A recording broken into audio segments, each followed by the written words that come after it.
Welcome to 7 minutes series. இந்த சீரீஸ்ல எல்லா கான்செப்டையும் 7 நிமிஷத்துக்குள்ள படிக்கிறது தான் நம்மளுடைய முக்கியமான மோட்டோ. இன்னைக்கு நம்ம பார்க்கக்கூடிய கான்செப்ட் என்னன்றத டீடைல்டா பார்க்கலாம்.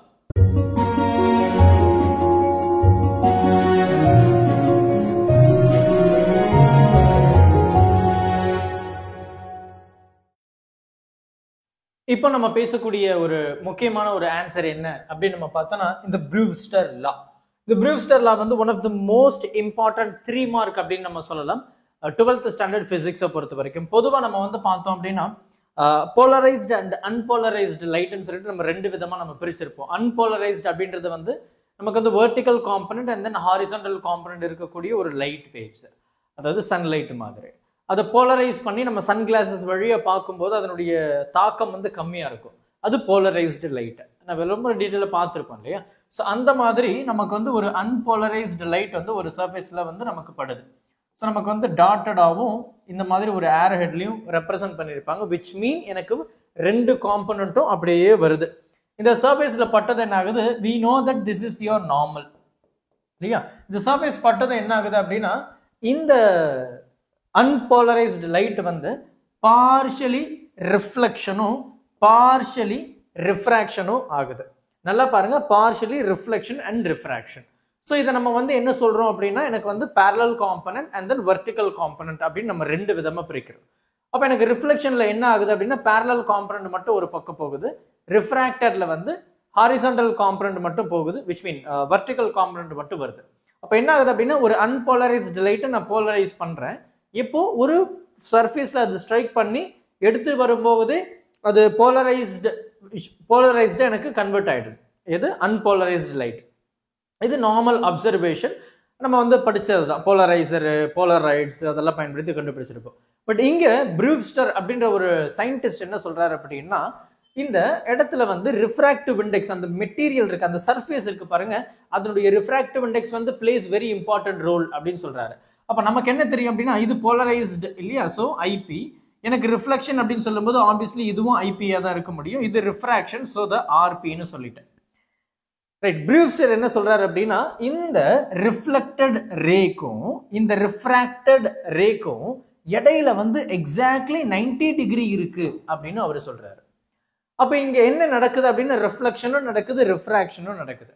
அப்ப ப்ரூவ்ஸ்டர் கான்செப்ட் படி என்னுடைய போலரைசிங் ஆங்கிள், நல்லா கவனி, போலரைசிங் ஆங்கிள் வந்து directly depend upon the refractive index, அதாவது மீடியம் உடைய ரிஃப்ராக்டிவ் இண்டெக்ஸ் டிபெண்ட் பண்ணி இருக்கு.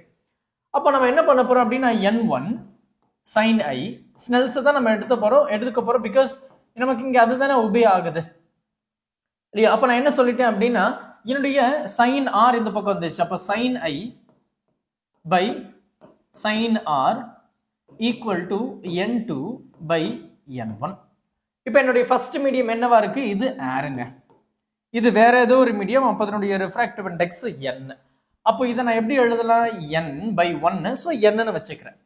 இந்த இடத்துல வந்து பாத்தீங்கன்னா sin i sin r அப்படின்றதுனா எனக்கு ரிஃப்ராக்ஷன். அப்போ எனக்கு இங்க ரிஃப்ராக்ஷன் என்னது rp, இன்சிடென்ட் என்னது ip. ரொம்ப தெளிவா இருக்கும்.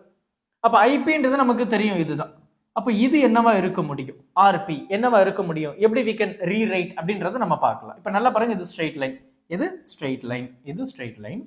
எனக்கு இப்படி ரிஃப்ளெக்ஷன் போது அதை ஐபின்னு சொல்லிட்டேன், இது ஐபின்னு சொல்லிட்டேன். இதுக்கு இப்படி ஒரு லைன் வருது, இது ஆர்பின்னு சொல்லிட்டேன். அப்போ இதை நம்ம என்னன்னு சொல்லலாம், அது 90 டிகிரி அப்படின்றது ப்ரூவ்ஸ்டருடைய அப்சர்வேஷன் படி அது 90 டிகிரி. அப்போ ஆர்பியை நீ எப்படி ரெப்ரசென்ட் பண்ணலாம், இது வந்து பாத்தீங்கன்னா மொத்தமா இட் இஸ் 180 டிகிரி.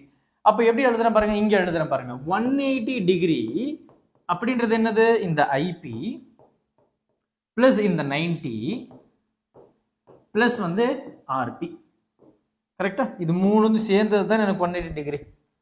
அப்ப ஆர்பின்றத நான் எப்படி எழுதலாம், இந்த 90 இப்படி வந்துருச்சுன்னா 180 மைனஸ் 90 பிகம்ஸ் 90. இப்போ இந்த ஐபி இப்படி வந்துருச்சு, அப்ப 90 மைனஸ் ஐபி. நல்லா பாரு, இப்போ இந்த ஆர்பியை நான் என்ன சொல்லியிருக்கேன், ஆர்பியை 90 மைனஸ் ஐபின்னு சொல்லிட்டேன். அப்ப இந்த ஹோல் டேர்ம் எப்படி சேஞ்ச் ஆகுது பாருங்க. அப்ப sin ஐபி பை எனக்கு என்ன இருக்கு, sin 90 minus ip, hello, which is equal to n. அப்ப sin 90 minus theta அப்படின்றது cos thetaன்னு தெரியும். அப்ப sin IP by cos IP equal to n. அப்ப sin by cos அப்படின்றது tan அப்படி நமக்கு தெரியும் இது. அப்ப tan IP equal to n கண்ணா. அப்ப என்னுடைய polarizing angle வந்து directly depend upon the refractive index of the medium. இதுதான் ப்ரூவ்ஸ்டர் அப்சர்வ் பண்ணக்கூடிய ஒரு முக்கியமான விஷயமா நம்ம பார்க்குறோம் இல்லையா. ஸோ இந்த அப்சர்வேஷன் ரொம்ப சிம்பிள், ரொம்ப இம்பார்ட்டண்டான கான்செப்டும் கூட. Thank you. Help this with a smile.